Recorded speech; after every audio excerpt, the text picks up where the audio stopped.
एकदा वाणीरूप श्री महाराजांना एका भक्ताने विचारले, दारिद्र्य आणि देहदुःख यामध्ये नाम टिकणे कठीण आहे. माझ्या वाट्यास हे का आले? त्यावर श्री म्हणाले, शरीर प्रकृतीच्या भ्रमामध्ये राहू नका.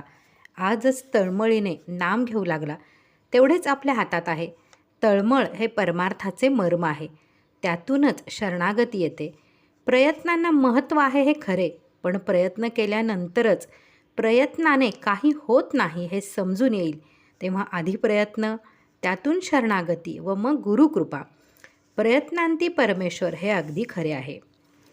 एकदा एक भक्त श्री महाराजांना म्हणाला, आपले माझ्यावर फार उपकार झाले. श्रींना भरून आले व म्हणाले, कोणावर काय उपकार झाले कोणास माहीत. ढग पाऊस पाडून जातो, तो त्याचा काय परिणाम झाला ते पाहायला कधी परत येतो का? संतच खरे प्रेम करतात. अकारण प्रेमाचा वर्षाव करून ते आपल्याला बुडवून टाकतात. वाणीरूप श्री गोंदवलेकर महाराज.